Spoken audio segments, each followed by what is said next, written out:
आज अपन स्टार्ट करेंगे टैली का बेसिक सीखेंगे आज अपन, ठीक है।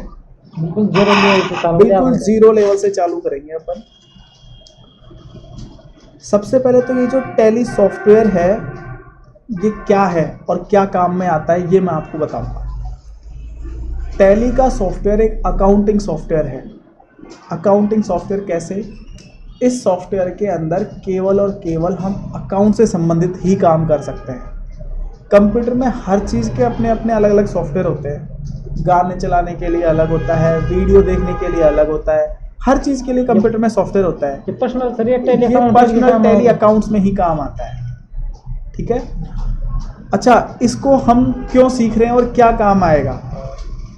टैली सीखने के बाद आप किसी भी प्राइवेट कंपनी में या फिर किसी भी फर्म पे, किसी भी शॉप पे जाके आप उसके अकाउंट्स का काम मैनेज कर सकते हो कंप्यूटर पर। और कंप्यूटर पे ये काम जिस सॉफ्टवेयर पे होता है उस सॉफ्टवेयर का नाम है टैली।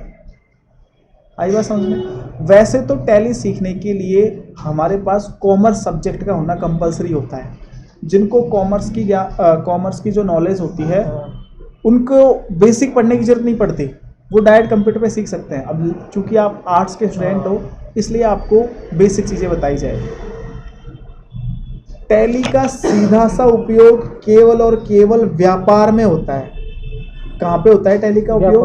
व्यापार में। और व्यापार के अंदर टैली का उपयोग क्यों आया अस्तित्व में, इसका भी मैं आपको रीजन बताता हूँ। पहले के ज़माने में क्या हुआ करता था, सेठ साहूकार होते थे, आज भी होते हैं गाँव में। वो लोग क्या करते थे, अपना जो अकाउंट्स वगैरह हैं, खाते वही हैं, वो मेंटेन करते थे। मतलब किताबें वगैरह रखते थे वो। जैसे मान लो खरीदने की अलग किताब हो गई, बेचने की अलग किताब हो गई। एक किताब में उन्होंने पूरा परचेजिंग का हिसाब रख रखा है, एक किताब में सेलिंग का। अब मान लो कोई उधार लेके गया, कोई नगद लेके गया। किसी से हमने उधार खरीदा, किसी से हमने नगद खरीदा। जिनसे हमने नगद में काम किया उनसे तो कोई मतलब है ही नहीं, पैसे दे गया या फिर हमने पैसे दे दिए, काम खत्म हो गया वहीं पे। लेकिन जिनका काम उधार में हुआ है उनसे हमें पैसा लेना है, जिनको हमने बेचा है तो, और अगर किसी से खरीदा है तो उनको पैसा देना है। तो पहले के लोग क्या करते थे, बही रखते थे, जिनको मैंने अभी किताबें बोली उनको बही बोलते हैं उनकी भाषा में। उन बही के अंदर क्या होता था, प्रत्येक आदमी का हिसाब होता था, लेनदार का भी और देनदार का भी। हिसाब ये होता था कि इससे हमने कब कब तो खरीदा, क्या क्या खरीदा, कब कब इसने हमें पैसा दे दिया या फिर हमने इस किसी को कब कब पैसा दे दिया। तो उसमें क्या होता था, जैसे मान लो पार्टी आ गई और पार्टी आकर आपसे हिसाब मांग लिया कि भाई साहब हिसाब निकाल के बताओ मेरा पूरा। तो अब बही में तो यार निकालने में टाइम तो लगेगा ही। फिर जैसे उसका कब कौन से साल का हिसाब है, उस साल की पूरी बही निकालो, उस साल की पूरी बुक्स निकालो, फिर देखो। तो उस प्रक्रिया में क्या है, बहुत लंबा टाइम लग जाता था। इतना टाइम आजकल किसी के पास होता नहीं है। आजकल किसी के पास 2 मिनट का ही टाइम नहीं है। पहले आदमी 2-2 घंटे रुक जाते थे, आजकल 2 मिनट का टाइम नहीं है। अगर आप किसी को ये बोल दोगे ना कि यार अभी रुको मैं निकाल रहा हूँ, छोड़ के भाग जाएगा। सही बात है। आई बस इसलिए जो अकाउंट्स थे उनको डिजिटल फॉर्मेट में लाया गया। तो कहने का मतलब क्या है, टैली का जो सॉफ्टवेयर है वो कहाँ पे काम आएगा? व्यापार में काम आएगा। अब बात करें व्यापार की, तो आपके हिसाब से व्यापार क्या होता है? What is business according to you? किसी वस्तु का बिल्कुल, किसी भी वस्तु का क्रय विक्रय करना। अब देखो, जो आपने वस्तु वर्ड बोला ना, तो व्यापार के अंदर केवल वस्तु सीमित नहीं है, सेवाएं भी सम्मिलित है। व्यापार के अंदर केवल और केवल वस्तु सीमित नहीं है, सेवाएं भी शामिल है। जैसे हमारा सेंटर है, हम क्या चीज़ बेच रहे हैं? कुछ नहीं, हम सेवाएं तो दे रहे हैं, लेकिन फिर भी हम कर तो बिजनेस रहे हैं ना। और चाहे सेवा दो चाहे वस्तु खरीदो बेचो, टारगेट क्या होता है व्यापार करने का? पैसा कमाना, लाभ कमाना। तो सीधी सी बात है, लाभ कमाने के उद्देश्य से वस्तु या सेवाओं का क्रय विक्रय करना। लाभ कमाने के उद्देश्य से वस्तु या सेवाओं का क्रय विक्रय करना क्या कहलाएगा? व्यापार कहलाएगा। आई बात समझ में? ठीक है। जैसे ही आप व्यापार चालू करते हो, दो इंसान आपके सामने अस्तित्व में आ जाते हैं, एक तो लेनदार और एक देनदार। लेनदार को हम इंग्लिश में बोलते हैं क्रेडिटर। इनके इंग्लिश शब्द भी आपको ध्यान रखने हैं। लेनदार को इंग्लिश में क्या बोलते हैं? क्रेडिटर। और देनदार को हम इंग्लिश में बोलते हैं डेटर्स। इसमें बी साइलेंट होता है, इसकी स्पेलिंग में DEBTORS। लेनदार को बोलते हैं क्रेडिटर, देनदार को बोलते हैं डेटर।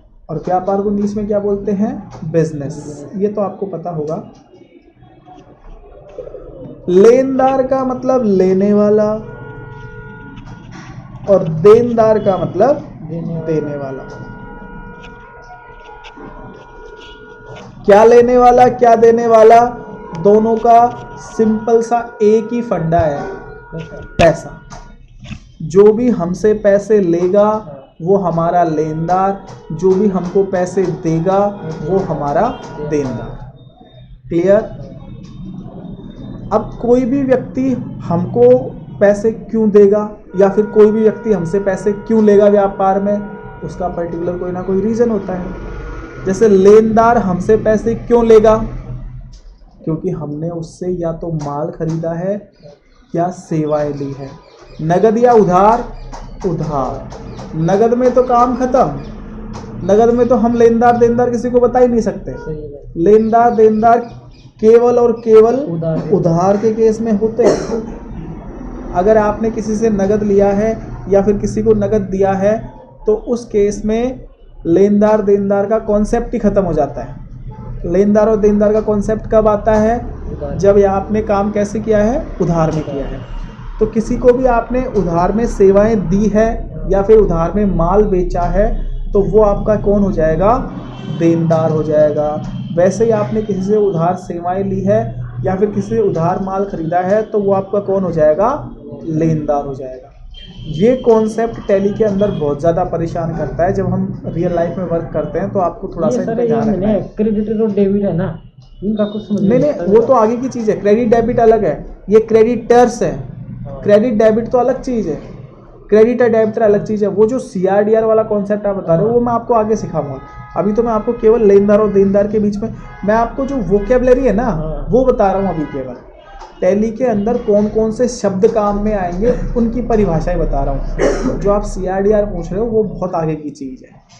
ठीक है, तो लेनदार देनदार आपको समझ में आ गया। अब हम बात करते हैं माल और संपत्ति। माल को हम इंग्लिश में बोलते हैं गुड्स और संपत्ति को हम इंग्लिश में बोलते हैं असेट्स। माल को हम इंग्लिश में क्या बोलते हैं? गुड्स। संपत्ति को क्या बोलेंगे?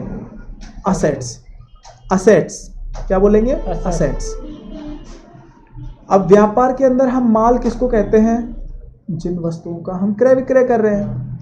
आपने जैसे व्यापार की परिभाषा के अंदर बताया कि वस्तुओं का क्रय विक्रय करना, तो जिन वस्तुओं का क्रय विक्रय आप कर रहे हो वो सारी वस्तुएं किस में आएंगी? माल के अंदर।